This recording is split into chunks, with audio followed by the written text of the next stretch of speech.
గజ్వేల్ యువ నాయకుడు, BRS party youth wing నాయకుడు, సిద్దిపేట జిల్లా కబడ్డీ అసోసియేషన్ అధ్యక్షుడు, ఇంటర్నేషనల్ వైశ్య ఫెడరేషన్ యువజన విభాగం సిద్దిపేట జిల్లా అధ్యక్షుడు ఎన్సీ సంతోష్. ఎన్సీ రాజయ్య రాజకీయ వారసత్వంతో తాతకు తగ్గ మనవడిగా రాజకీయాల్లో క్రియాశీల పాత్ర పోషిస్తూ తండ్రి మున్సిపల్ చైర్మన్ రాజమౌళి గారికి అండగా ఉంటూ ప్రజలకు మేలు చేకూర్చే విధంగా ముందుకు సాగుతూ ముఖ్యంగా యువత అన్ని రంగాల్లో రాణించాలని క్రీడాకారులను ప్రోత్సహిస్తూ మంచి గుర్తింపు పొందుతున్న ఎన్సీ సంతోష్ గజ్వేల్ ప్రజ్ఞాపూర్ మున్సిపల్ అభివృద్ధిలో తండ్రి రాజమౌళికి అండగా ఉంటూ పలువురికి ఆదర్శంగా నిలుస్తున్నారు. బీఆర్ఎస్ పార్టీ అభివృద్ధి లక్ష్యంగా ముందుకు సాగుతూ రాజకీయ వ్యాపార రంగంలో రాణిస్తూ సమాజ సేవలో ముందు వరుసలో ఉంటూ నిత్యం ప్రజాసేవలో మమైకమై మంచి గుర్తింపు తెచ్చుకున్నారు ఎన్సీ సంతోష్.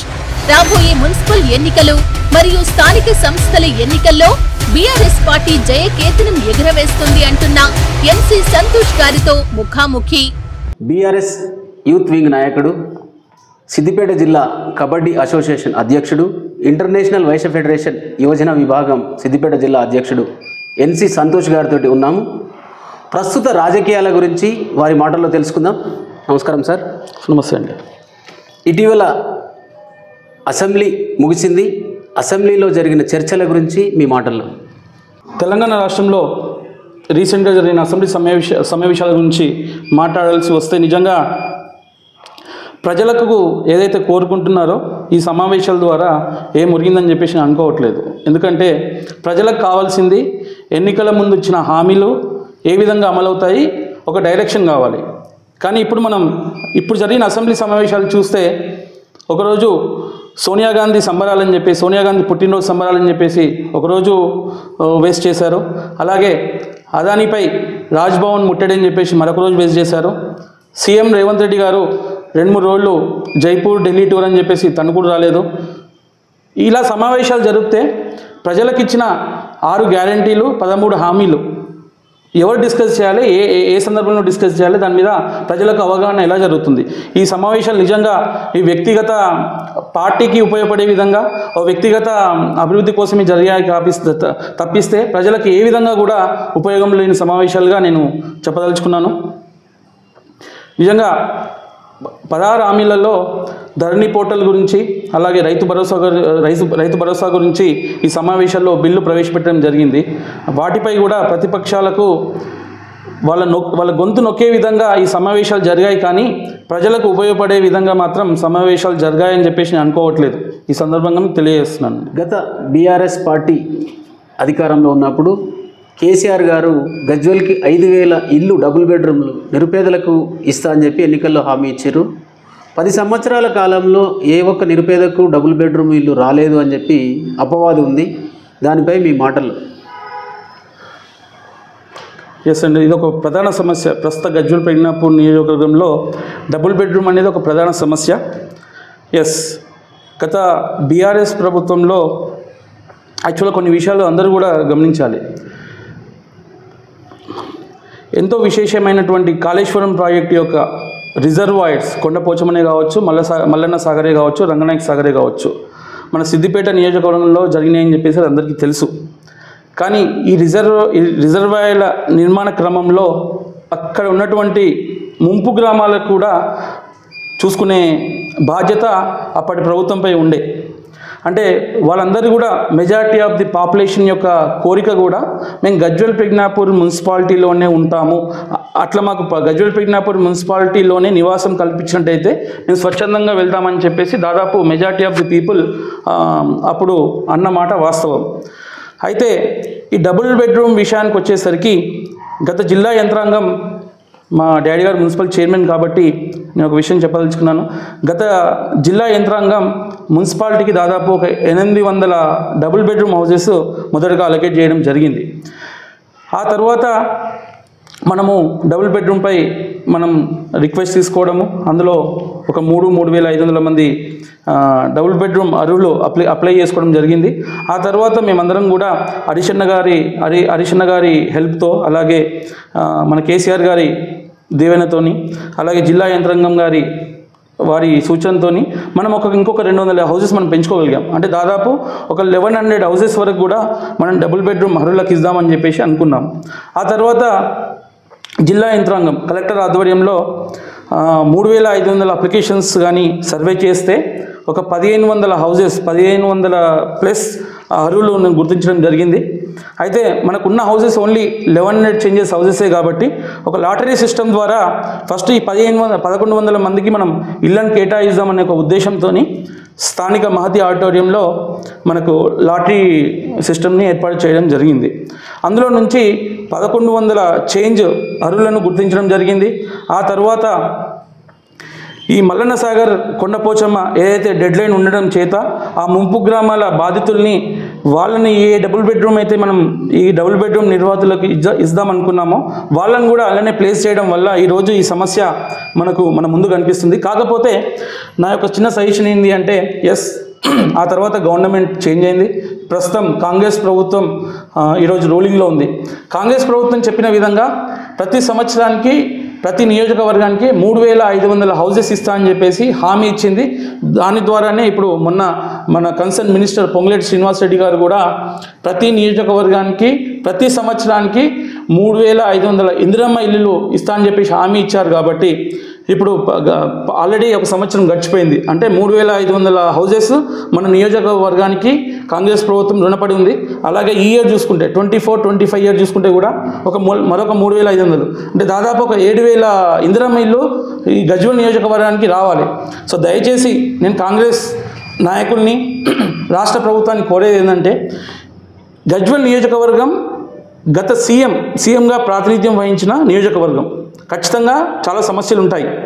సో దయచేసి స్పెషల్ అటెన్షన్ తీసుకొని నిర్వాహితులకు అర్హులకు ఒక్క అర్హులు కూడా ఎటువంటి ఇబ్బంది లేకుండా ఎవరైతే 1500 మంది సర్వే చేస్తే అర్హులుగా తేలినారో వాళ్ళందరికీ కూడా ప్రతి ఒక్కరు కూడా న్యాయమయ్యే విధంగా ఇప్పుడు కాంగ్రెస్ ప్రభుత్వం ఇచ్చిన హామీని జోడిస్తూ అప్పుడు మనం తీసుకొచ్చిన 1100 ఇళ్లను జోడిస్తూ ప్రతి ఒక్కరికి కూడా న్యాయమయ్యే విధంగా కార్యాచరణ ఉండాలని సందర్భంగా నేను తెలియజేస్తున్నాను. గజ్వేల్ ప్రజ్ఞాపూర్ మున్సిపల్ అభివృద్ధి గత బీఆర్ఎస్ హయాంలో శరవేగంగా అభివృద్ధి చెందిన మాట వాస్తవమే.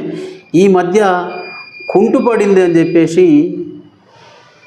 పలువురు అభిప్రాయం వ్యక్తం చేస్తున్నారు. దానిపై మీ మాటలు. ఖచ్చితంగా అండి, అది 100% నిజం.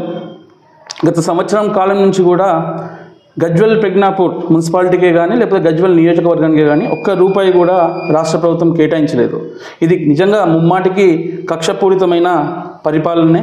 ఎందుకంటే గత ప్రభుత్వ హయాంలో గజ్వేల్ని ఒక 50 సంవత్సరాల ముందుకు తీసుకెళ్ళిన అనే మాట అది వాస్తవం. కానీ గత సంవత్సర కాలం నుంచి కూడా ఏ అంశంపై కూడా ఒక రూపాయి కూడా రాష్ట్ర ప్రభుత్వం నుంచి వెళ్ళి మన గజ్వేల్ ప్రజ్ఞాపూర్ మున్సిపాలిటీకే కావచ్చు గజ్వేల్ నియోజకవర్గానికి కేటాయించలేదు. గత ప్రభుత్వంలో మనం యూజీడీ చేసుకున్నాం, 100 కోట్ల రూపాయలతో యూజీడీ చేసుకున్నాం. సెకండ్ ఫేజ్ థర్డ్ ఫేజ్ పనులు మనం ప్రారంభించుకోవాల్సింది. దీనిపై రాష్ట్ర ప్రభుత్వం నుంచి అలాగే లోకల్ లీడర్స్ నుంచి మన నియోజకవర్గ ఇన్ఛార్జ్గా ఉన్న మినిస్టర్ నుంచి కూడా ఎటువంటి డైరెక్షన్ ఇప్పటివరకు లభించలేదు. అలాగే సీసీ రోడ్స్ మనం ఒక 22-25 కోట్లతోని మనం గజ్వేల్ ప్రజ్ఞాపూర్ మున్సిపాలిటీలో 90% వరకు మనం సీసీ రోడ్స్ కంప్లీట్ చేసుకోగలిగాం. ఆ తర్వాత సెకండ్ ఫేజ్ సీసీ రోడ్స్ పనులు ప్రారంభించుకోవాల్సి ఉండే. కానీ ఇప్పటి వరకు కూడా రాష్ట్ర ప్రభుత్వం నుంచి ఎటువంటి హామీ కానీ ఎటువంటి డైరెక్షన్ కానీ లేదు. అలాగే ఎన్నో సంక్షేమ భవనాలు, కుల సంఘాల భవనాలు మనం దాదాపు 90% వరకు కూడా కంప్లీట్ చేసుకున్న వాటిని కూడా క్యాన్సిల్ చేసిన ఘనత ఇప్పటి కాంగ్రెస్ ప్రభుత్వానికి. ఇంచుమించు దాదాపు 127 కోట్ల బడ్జెట్ని గజ్వేల్ నియోజకవర్గానికి రావాల్సిన బడ్జెట్ని అన్యాయంగా కొడంగల్కి మళ్లించి ఈరోజు గజ్వేల్ ప్రజ్ఞాపూర్ అభివృద్ధిని గజ్వేల్ నియోజకవర్గ అభివృద్ధిని కుంటుపడే విధంగా ఈ రాష్ట్ర ప్రభుత్వ చర్యలు ఉన్నాయి. దీనికి ఇక లోకల్గా ఉన్న కాంగ్రెస్ నాయకులు కూడా పెదవులు మూసుకొని ఉండడం నిజంగా హాస్యాస్పదం. దయచేసి ఇప్పటికైనా రాష్ట్ర ప్రభుత్వం మెడలు వంచి ఇక్కడున్న కాంగ్రెస్ నాయకత్వం కాంగ్రెస్ పార్టీ నాయకులు గజ్వేల్ నియోజకవర్గానికి గజ్వేల్ ప్రజ్ఞాపూర్ మున్సిపాలిటీకి అభివృద్ధికి ఉపయోగపడే విధంగా కార్యాచరణ ఉండాలని ఈ సందర్భంగా తెలియజేస్తున్నాను. అలాగే గత ప్రభుత్వంలో కేసీఆర్ గారి అధ్యక్షతన హరీష్ అన్న గారి చొరవతో గజ్వేల్ ప్రజ్ఞాపూర్ మున్సిపాలిటీలో ఒక 22 ఎకరాలలో మనకు స్పోర్ట్స్ హబ్ని నియమించుకునే విధంగా ప్రణాళికలు రూపొందించారు. ఆ విధంగా మాకు స్పోర్ట్స్ ఇన్ఛార్జీలు అందరినీ పిలిచి కూడా మనకు 22 ఎకరాలు చూపించడం జరిగింది. వాటికి మనకు హద్దులు కూడా చూపించడం జరిగింది. ఆ తర్వాత ములుగులో ఇంటర్నేషనల్ క్రికెట్ స్టేడియం కోసమై కూడా సర్వే చేయడం జరిగింది. గత కేసీఆర్ ప్రభుత్వంలో నిజంగా గజ్వేల్కి ఒక స్ట్రాటజిక్ లొకేషన్ స్పోర్ట్స్ విషయంలో చూసుకుంటే, ఎందుకంటే ఇప్పుడు మల్లన్న సాగర్, కొండపోచమ్మ యువకులు కూడా గజ్వేల్లో ఉండడం, అలాగే చుట్టుపక్కల ఉన్న గ్రామాలలో కూడా యువకులకు గజ్వేల్ ఒక ఆధారమైన స్ట్రాటజిక్ లొకేషన్. ఇక్కడ స్పోర్ట్స్ని డెవలప్ చేస్తే నిజంగా ప్రతి ఒక్క విద్యార్థికి ఉపయోగపడుతుంది అనే ఒక మంచి ఉద్దేశంతో ఇక్కడ స్పోర్ట్స్ హబ్ని అలాగే ఇంటర్నేషనల్ క్రికెట్ స్టేడియంని తీసుకొద్దామని చెప్పేసి గత ప్రభుత్వం ప్రణాళికను చూపించింది. కానీ ఇప్పుడు ప్రస్తుత ప్రభుత్వం ఏం చేస్తుందండి, ఇంటర్నేషనల్ క్రికెట్ స్టేడియాన్ని 4th సిటీ, ఆ 4th సిటీ ఎక్కడుందో ఎవరికి తెలియదు, 4th సిటీకి తరలిస్తున్నామని చెప్పేసి సాక్షాత్ ముఖ్యమంత్రి గారు తెలియజేయడం జరిగింది. అలాగే స్పోర్ట్స్ హబ్పై మేము శాట్ చైర్మన్ కూడా కలిసాము. ఇప్పుడున్న ప్రభుత్వంలోని శాట్ చైర్మన్ కూడా కలిసి ఈ 22 ఎకర్స్ గురించి అడిగితే కూడా ఇప్పటి వరకు ఎటువంటి డైరెక్షన్ లేదు. దయచేసి ఈ సందర్భంగా రాష్ట్ర ప్రభుత్వాన్ని నేను విన్నపిస్తున్నాను, స్పోర్ట్స్ని డెవలప్ చేయండి. గజ్వేల్ పెగ్నాపూర్ మున్సిపాలిటీలో ఎంతోమంది యువత గత 10 సంవత్సరాల నుంచి కూడా ఎన్నో ఆశలతోని రిక్వెస్ట్ పెట్టుకున్న దాన్ని గత ప్రభుత్వం ఒక స్టెప్ ముంగట తీసుకెళ్ళింది. మీరు కూడా కనీసం వీళ్ళందరి మనోభావాల్ని గౌరవిస్తూ ఇంకో స్టెప్ మీరు చేయుతను అందించి ఆ స్పోర్ట్స్ హబ్ని కంప్లీట్ అయ్యే విధంగా, అలాగే ఇంటర్నేషనల్ క్రికెట్ స్టేడియం ఇక్కడే అయ్యే విధంగా చొరవ చూపాలని సందర్భంగా తెలియజేస్తుంది. తెలంగాణ రాష్ట్రంలో కాంగ్రెస్ పార్టీ అధికారం చేపట్టి 1 year పరిపాలన ఈ మధ్యకాలంలో సంబరాలు చేసుకున్నారు. పరిపాలనపై మీ విశ్లేషణ. ఓకే, మంచి క్వశ్చన్ అడిగారండి. అయితే దాదాపు కాంగ్రెస్ ప్రభుత్వం వచ్చి సంవత్సరం గడుస్తుంది. ఒక్కసారి ఆలోచించండి, ఎలక్షన్స్ ముందు బాండ్ పేపర్లపై సైన్లు చేసి దేవుళ్ళపై ఒట్లు వేసి 420 హామీలు ఎవరు అడిగారండి? ప్రజలు అడిగారా? ప్రభుత్వం రావాలి, రాజ్య ఆకాంక్ష మనసులో గట్టిగా పెట్టుకొని 420 హామీలు ఎవరిచ్చారు? పోనీ హామీలతోనే సరిపెట్టుకున్నారా? కాదు, ప్రతి ఒక్క దానికి కూడా డేట్ ఫిక్స్ చేశారు. నేను December 7th రోజు నేను ముఖ్యమంత్రి తీసుకున్న మొదటి రోజే నేను 6 గ్యారంటీలు 13 హామీలపై తొలి సంతకం చేస్తా అని చెప్పిన ముఖ్యమంత్రి, అలాగే చట్టసభల్లో ఒక చట్టాన్ని తీసుకొస్తా అని చెప్పిన ముఖ్యమంత్రి, సంవత్సరం గడుస్తుంది, 13 హామీలు నిజంగా ఎవరిని అడిగినా, ఏ రాష్ట్రంలో, ఏ గ్రామంలో, ఏ మున్సిపాలిటీలో ఎవరిని అడిగినా కానీ 13 హామీలపై ప్రతి ఒక్కరు కూడా చెప్తారు. ఎటువంటి హామీలు కూడా నెరవేర్చలేదు. గల్లీకి కూడా ప్రతి ఒక్కరు కూడా చెప్పే అవకాశం ఈరోజు కాంగ్రెస్ ప్రభుత్వమే కల్పించింది. ఈ 1 year సంవత్సరం కూడా చూసుకున్నట్టయితే డైవర్షన్ పాలిటిక్స్, అన్ని యూటర్న్ డిసిషన్స్ అండ్ ఒక అబద్ధాలను కూడా నిస్సందేహంగా నిర్మోహమాటంగా ఒక అబద్ధం కూడా నిజమే అని చెప్పే ఈ వైఖరి అవుతుందో అది నిజంగా ఈ తెలంగాణ రాష్ట్రానికి మంచిది కాదు. ఎందుకంటే ప్రపంచంలో తెలంగాణ రాష్ట్రానికి ఒక ప్రత్యేకమైన గుర్తింపు తీసుకొచ్చింది గత బీఆర్ఎస్ ప్రభుత్వం. కానీ ప్రస్తుత కాంగ్రెస్ సహాయంలో నిజంగా తెలంగాణ బ్రాండ్ నిజంగా తిరోగమనం జరుగుతుంది. ఇది అందరూ కూడా గమనించాలి. ప్రజలు కూడా ఇట్లా జరుగుతున్న ఏ అంశాన్ని కూడా హర్షించవద్దు. ఈ సందర్భంగా ప్రజలు కూడా ప్రతి ఒక్క విషయాన్ని కూడా గమనించాలని కోరుతున్నాను. ప్రజలు ప్రతి ఒక్కరు చూస్తారు, కానీ నేను చెప్పే విషయం 100% రైట్. అది తప్పైనా కానీ నిర్మోహమాటంగా చెప్పడం అనేది నిజంగా అది హర్షించదగ్గ విషయం కాదు. సో ఈ 1 year కాంగ్రెస్ పరిపాలన చూసుకున్నట్టయితే వాళ్ళు చెప్పిన ప్రతి హామీ పైన యూటర్ను, చెప్పిన ప్రతిదీ కూడా మోసపూరితమైన హామీలే, అలాగే అబద్ధాలను కూడా నిజమని చెప్పిస్తూ పేపర్ ప్రకటనలు, అంతకంటే గొప్పగా కాంగ్రెస్ ప్రభుత్వం చేసింది ఏం లేదు. ప్రస్తుత తెలంగాణ రాష్ట్రంలో కాంగ్రెస్ ప్రభుత్వం విద్యా వ్యవస్థపై తీసుకుంటున్న పనితీరు మీ మాటల్లో. ఓకే అండి, అయితే దీనికంటే ముందు ఒక చిన్న విషయాన్ని మీకు చెప్తాను. నేను ప్రస్తుతం రాష్ట్ర ముఖ్యమంత్రిగా రేవంత్ రెడ్డి గారు ఉన్నారు.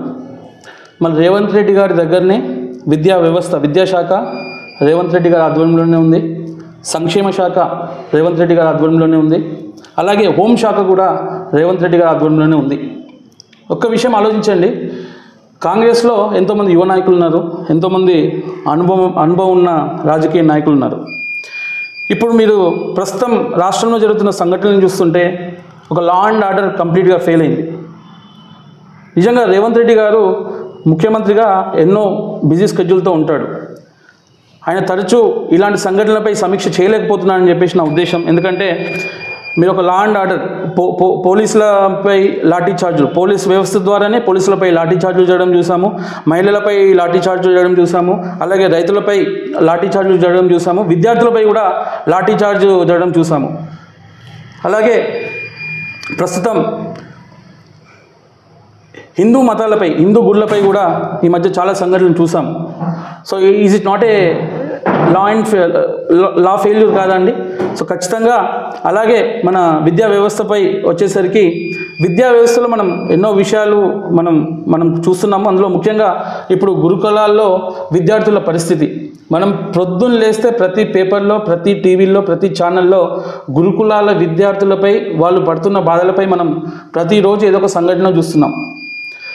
అయితే నా క్వశ్చన్ ఏంటి అంటే, ముఖ్యమంత్రి గారి దగ్గరలో ఉన్న ఈ వ్యవస్థ, విద్యా వ్యవస్థపై ఎందుకు సమీక్షలు జరపట్లేదు? ఎందుకు దాని మీద క్లియర్ కట్?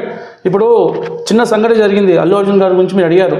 అల్లు అర్జున్ గారి గురించి 17 నిమిషాలు అసెంబ్లీలో చర్చించిన రేవంత్ రెడ్డి గారికి గురుకులాల్లో చనిపోయిన 50 మంది విద్యార్థుల గురించి ఎందుకు మాట్లాడలేకపోతున్నాడు? ఎందుకు డైరెక్షన్ తీసుకోలేకపోతున్నది ఒక చిన్న బాధ. దీనిపై ఖచ్చితంగా స్పందించాలి. రాష్ట్ర ప్రభుత్వం కాదు, ప్రతి ఒక్కరు కూడా అవసరం ఉంటే ప్రతిపక్షాలను కూడా కూర్చోబెట్టి అందరి ఇన్పుట్స్ తీసుకొని ఒక మంచి డైరెక్షన్, విద్యార్థులకు ఏ విధంగా అయితే హాస్టల్ ఫెసిలిటీస్ బాగుపరచాలి, ఏ విధంగా విద్యా వ్యవస్థను బాగుపరచాలని ఒక మంచి ఉద్దేశంతో రాష్ట్ర ప్రభుత్వం ముందడు పోవాల్సిన అవసరం ఉంది. నిర్లక్ష్య ధోరణితో పోతే నిజంగా దీనికి మూల్యం చెల్లించుకోవాల్సి వస్తుంది. ఖచ్చితంగా రేవంత్ రెడ్డి గారి ప్రభుత్వం గురుకులాల్లో జరుగుతున్న అన్యాయాన్ని, అక్కడ జరుగుతున్న ఇబ్బందులను అరికట్టకపోతే భారీ మూల్యం చెల్లించుకోక తప్పదు. ఈ సందర్భంగా రాష్ట్ర ప్రభుత్వాన్ని నేను కోరుతున్నాను, తక్షణమే మీరు యుద్ధ ప్రాతిపదికన విద్యార్థులకు జరుగుతున్న ఏది వ్యవస్థ లోపమే కావచ్చు, ప్రతి ఒక్క దానిపై సమీక్షించి సరైన చర్యలు తీసుకోవాలని కోరుతున్నాను. సినీ నటుడు అల్లు అర్జున్ అరెస్ట్ కావడం, బెయిల్పై విడుదల కావడం, అసెంబ్లీలో చర్చ జరగడం ఇప్పుడు హాట్ టాపిక్గా నడుస్తుంది. దానిపై మీ మాటల్లో. కరెక్ట్ క్వశ్చన్ ఇచ్చారండి. అయితే నేను ఇంతకుముందు చెప్పినట్టు అసెంబ్లీ అనేది తెలంగాణ రాష్ట్ర ప్రజలకు ఒక దేవాలయం లాంటిది. అట్టి దేవాలయంలో ప్రజల సమస్యలపైనే దృష్టి పెట్టాలి.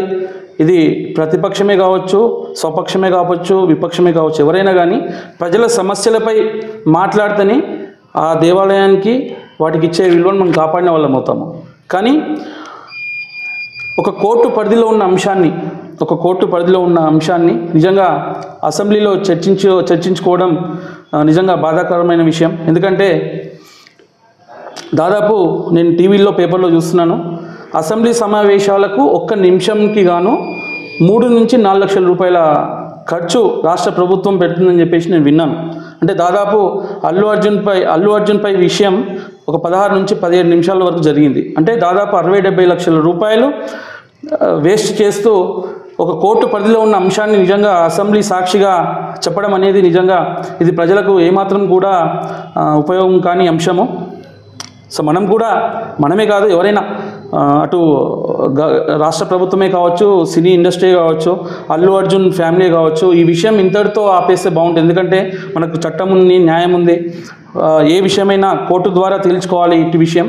కాకపోతే దయచేసి ఒక విషయం నేను చెప్పదలుచుకున్నాను. ఏంటి అంటే, ఒక 2 రోజుల ముందు కేటీఆర్పై F1 రేస్ విషయంలో కేసు నమోదు చేయడం జరిగింది. బీఆర్ఎస్ పార్టీ వారు అసెంబ్లీలో చర్చ పెట్టాలని కోరినప్పుడు ఇది కోర్టు పరిధిలో ఉన్న అంశము, కేసు జరిగిన విషయం అని చెప్పేసి ఇటు అంశాన్ని మనం అసెంబ్లీలో పెట్టలేమని చెప్పిన ఈ కాంగ్రెస్ నాయకులు, కాంగ్రెస్ ప్రభుత్వం మళ్ళీ అల్లు అర్జున్ విషయం ఏ విధంగా, ఏ కోణంలో అసెంబ్లీలో చర్చించారనేది వాళ్ళే చెప్పాలి. నిజంగా ఇది పూర్తిగా ఖండించదగ్గ విషయం. ఏదేమైనప్పటికీ మళ్ళీ తెలంగాణ రాష్ట్రంలో ఆంధ్ర తెలంగాణ అనే ఒక విభజన దాడి తీసే విధంగా ప్రయత్నం జరగవద్దు. అది అందరూ కూడా ఖండించాలి. ఈ రాష్ట్రం అందరూ కూడా సకల జనులు ఎక్కడి నుంచైనా వచ్చి ఇక్కడ ఉండొచ్చు. ప్రతి ఒక్కరికి కూడా సేమ్ చట్టం, సేమ్ న్యాయం ఉంటుంది కూడా. దీనిలో అందరూ కూడా ఇన్వాల్వ్ అయ్యి దీన్ని అనవసరంగా వేరే విధంగా తీసుకోవాల్సింది కరెక్ట్ కాదు.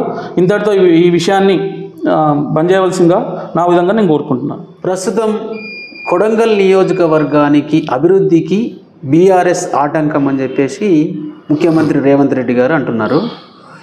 ఏ నియోజకవర్గమైనా ఆ ప్రాంతం ముఖ్యమంత్రి ప్రాతినిధ్యం వహిస్తుంటే ఆ ప్రాంతాన్ని అభివృద్ధి చేస్తాడు.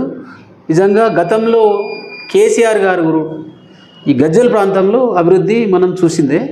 ఇప్పుడు కొడంగల్ నియోజకవర్గానికి అభివృద్ధికి ఆటంకం బీఆర్ఎస్ ఎందుకు సృష్టిస్తుంది?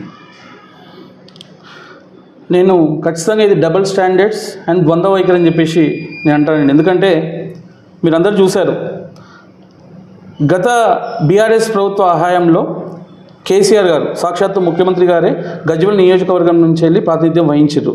ఇప్పుడు మీరే మీ మాటల్లో చెప్పారు, ప్రాతినిధ్యం వహిస్తున్న కాన్స్టిట్యున్సీకి ఖచ్చితంగా ఎక్కువ నిధులు కేటాయిస్తారని చెప్పేసి.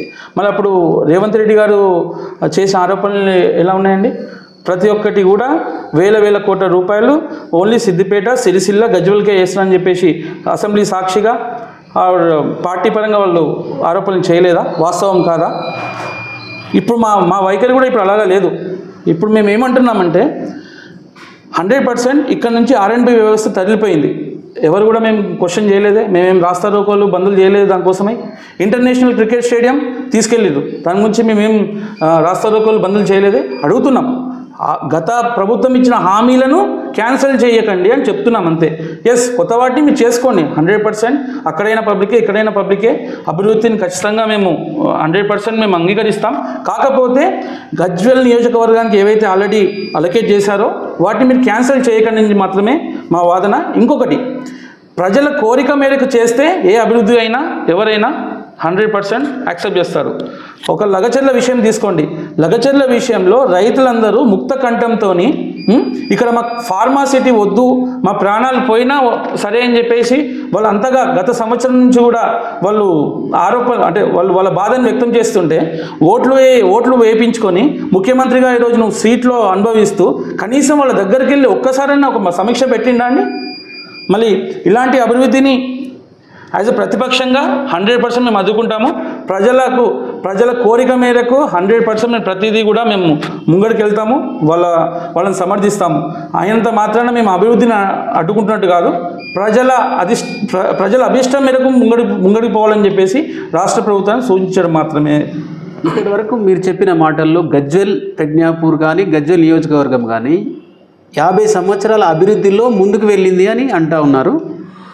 మనం చూసుకుంటే గజ్వెల్ ప్రజ్ఞాపూర్ రింగ్ రోడ్డు అలాగే ఉంది, బస్టాండ్ నిర్మాణంలో ఉన్నది, ఇంకా అభివృద్ధి నోచుకొని సమ్ ప్రాబ్లమ్స్ అలాగే ఉన్నాయి. దానిపై మీ మాటల్లో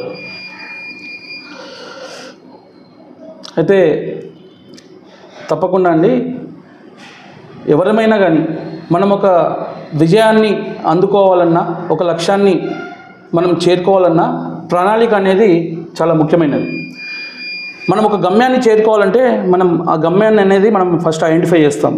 అదే సందర్భంలో అప్పటి ముఖ్యమంత్రి గారు సీఎం కేసీఆర్ గారు ఇక్కడ స్థానిక నాయకులతోని ఒక సమగ్రమైన చర్చను ఏర్పాటు చేసుకొని గజ్వెల్కి ఒక రింగ్ రోడ్ కావాలి, KG to PG ఎడ్యుకేషన్ హబ్ని ఇక్కడ ఏర్పాటు చేయాలి, అలాగే రైల్వే స్టేషనే కావచ్చు, మహతి ఆడిటోరియమే కావచ్చు, ఇలా చెప్పుకుంటూ పోతే చాలా అభివృద్ధి కార్యక్రమాలు ఒక ప్రణాళికాబద్ధంగా ఒక 50 సంవత్సరాల వరకు కూడా మళ్ళీ గజ్వెల్లో ఎటువంటి అభివృద్ధి అవసరం లేదనే విధంగా ఒక ప్రణాళికాబద్ధంగా మొదలు పెట్టడం జరిగింది. ఎస్, ఒక చిన్న ఎగ్జాంపుల్ చెప్తాను. ఎవరైనా సరే ఒక చిన్న ఇల్లు కట్టుకోవాలనుకుంటే సంవత్సరం నుంచి 2 సంవత్సరాలు పడుతుంది. ఒక చిన్న ఇంటికే మనకు ఒక 2 years పడితే ఇంత పెద్ద గజ్వెల్ నియోజకవర్గానికి వేల కోట్ల రూపాయలతో అభివృద్ధి కార్యక్రమంలో 10 ఏళ్లలో 90% పూర్తి చేయగలిగాడు. 95% వరకు పూర్తి చేయగలిగాడు. ఒక 5% కూడా పూర్తి చేస్తుండే. కాకపోతే స్థానికంగా ఉన్న ఇబ్బందులే కావచ్చు, కోర్టు కేసులే కావచ్చు, దానివల్ల కొంచెం ఆలస్యం జరిగింది. అది అందరం ఒప్పుకోవాల్సిన విషయమే. కానీ ఇప్పుడున్న ప్రస్తుత కాంగ్రెస్ ప్రభుత్వం ఇక్కడ అలొకేట్ అయిన ఫండ్స్ని, ఇక్కడ అలొకేట్ అయిన అభివృద్ధి కార్యక్రమాలను క్యాన్సిల్ చేసి వారి నియోజకవర్గానికి అలాగే ఇతర వర్గాలకు తీసుకోవడమే నిజంగా మేము ఖండిస్తున్నాము. ఇటువంటి చర్యలకు పూనుకోకుండా ఇక్కడ ఏదైతే 95% కంప్లీట్ చేసిండో కేసీఆర్ గారు, కేవలం ఒక 5% మాత్రమే పెండింగ్ ఉంది. 100% కాంగ్రెస్ నాయకులు, స్థానిక లీడరే కావచ్చు, రాష్ట్ర ప్రభుత్వమే కావచ్చు, ఒక దూరదృష్టితోని, ఒక మంచి ఉద్దేశంతో ఇక్కడైనా ప్రజలే అక్కడైనా ప్రజలే ఒక మంచి ఉద్దేశంతో ముందుకు పోవాలని చెప్పేసి సందర్భంగా తెలియజేస్తున్నాను.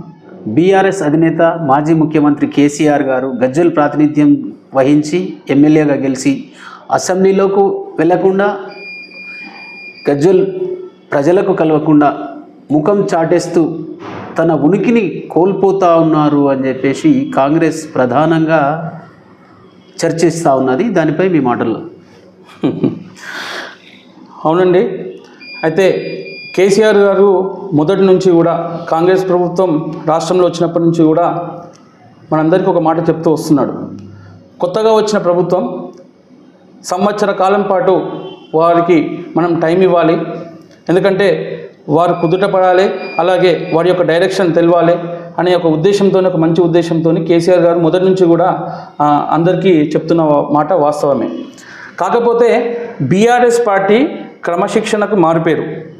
మేము ఏ కార్యాచరణ తీసుకున్నా అటు కేటీఆర్ అన్ననే కావచ్చు, హరీష్ అన్ననే కావచ్చు, మొత్తం కూడా కేసీఆర్ గారి డైరెక్షన్తోనే సాగుతుంది. ఎందుకంటే కేసీఆర్ గారు అసెంబ్లీకి రాకపోవచ్చు, కానీ కాకపోతే ప్రతి ఒక్క కార్యాచరణ కూడా కేసీఆర్ గారి మార్గదర్శకంలోనే జరుగుతుంది.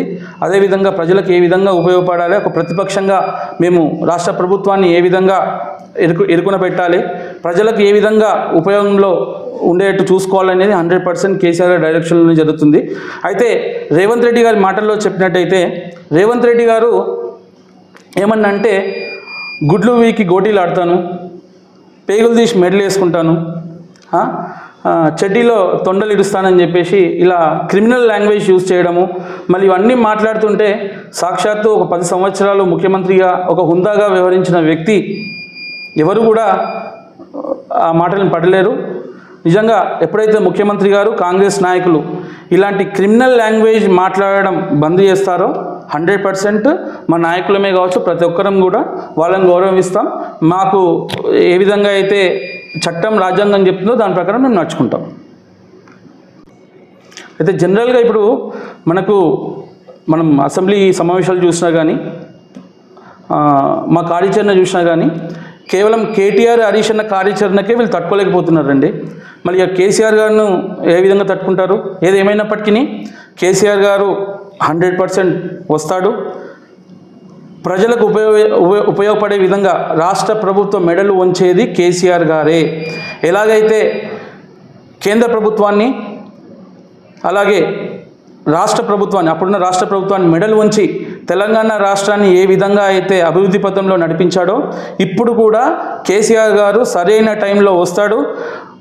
రేవంత్ అనే ఒక భూస్థాపితం చేసే విధంగా, ప్రజలకు ఉపయోగపడే విధంగా 100% కార్యాచరణ ఉంటుంది. కేసీఆర్ గారు వస్తారు, మాట్లాడతారు.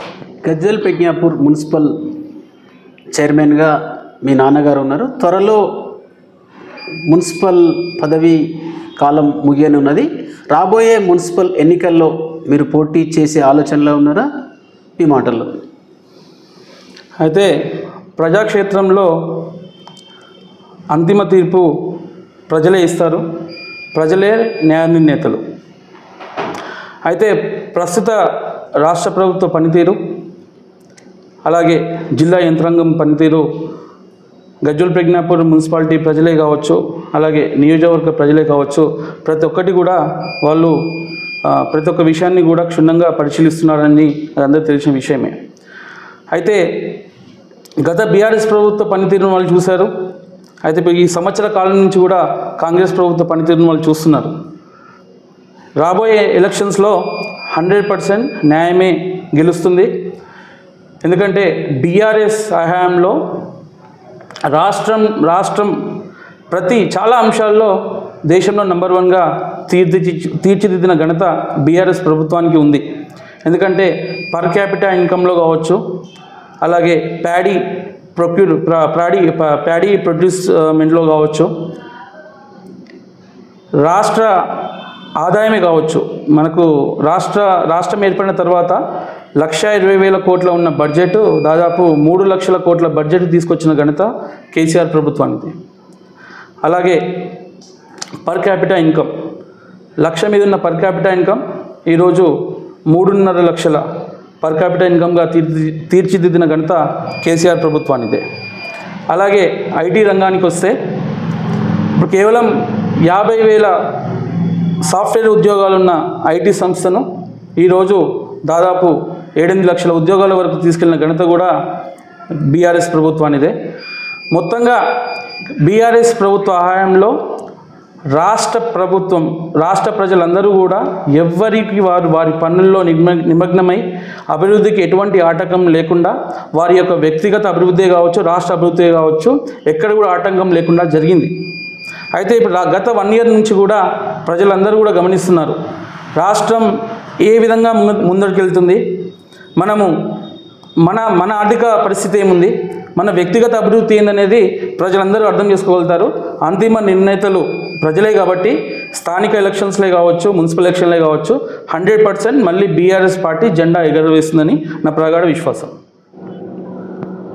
యువ నాయకుడిగా యువత ప్రేమ అభిమానాలు పొందుతూ అలాగే వివిధ వర్గాల నుంచి అందరి మన్నన పొందుతున్న మీరు రాబోయే మున్సిపల్ ఎన్నికల్లో కౌన్సిలర్గా పోటీ చేసే ఆలోచనలే ఉన్నారా, కేవలం సేవ చేస్తా అనుకుంటున్నారా మీ మాటల్లో? అయితే శేఖర్ గారు, నేను బీటెక్ కంప్లీట్ చేసుకోవడం జరిగింది. అయితే ఆ తర్వాత ఒక 15 సంవత్సరాలు సాఫ్ట్వేర్ రంగంలో ఒక సాఫ్ట్వేర్ ఉద్యోగిగా పనిచేయడం జరిగింది. అయితే మా తాతగారు 3 terms సర్పంచ్గా ఈ గజ్వెల్కి ప్రాతినిధ్యం వహించారు. ఆ తర్వాత మా డాడీ ఎన్సి రాజమౌళి గారు తను వృత్తిరీత్యా డిప్యూటీ ఎగ్జిక్యూటివ్ ఇంజనీర్.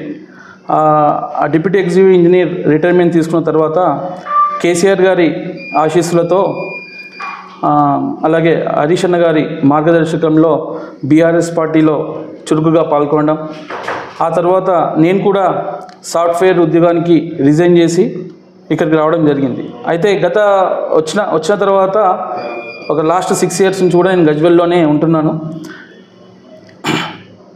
అయితే నేను రాజకీయ రంగంలోకి రావాలన్నా వద్దా అనేది కేసీఆర్ గారి ఆశీర్వాదం, హరీష్ అన్న గారి మార్గదర్శకం, అలాగే మా తండ్రి ఎన్సి రాజమౌళి గారి సూచన మేరకు, ముఖ్యంగా ఏ వార్డైతే మా డాడీ గారు మున్సిపల్ చైర్మన్గా ఉన్నారో వారందరి సూచనలతోని ముందుకు సాగడం జరుగుతుందని చెప్పేసి తెలియజేస్తున్నాను. ఎన్సి సంతోష్ అంటే ఈ గజ్వెల్ నియోజకవర్గంలో తెలియని వాళ్ళు లేరు అంటే సందేహం లేదు. ఒక యువ నాయకుడిగా, ఒక విద్యావేత్తగా, ఒక సమాజ సేవకుడిగా మంచి పేరు తెచ్చుకున్న ఎన్సి సంతోష్ గారు రాబోయే కాలంలో తను కోరుకున్నది నెరవేరాలని, వారు ఏదైతే ఆశిస్తారో అది 100% నెరవేరాలని మనస్ఫూర్తిగా కోరుకుంటూ వారి విలువైన సమయం మాకు కేటాయించినందుకు ధన్యవాదాలు తెలియజేస్తూ నమస్కారం సార్. థ్యాంక్ యూ అండి.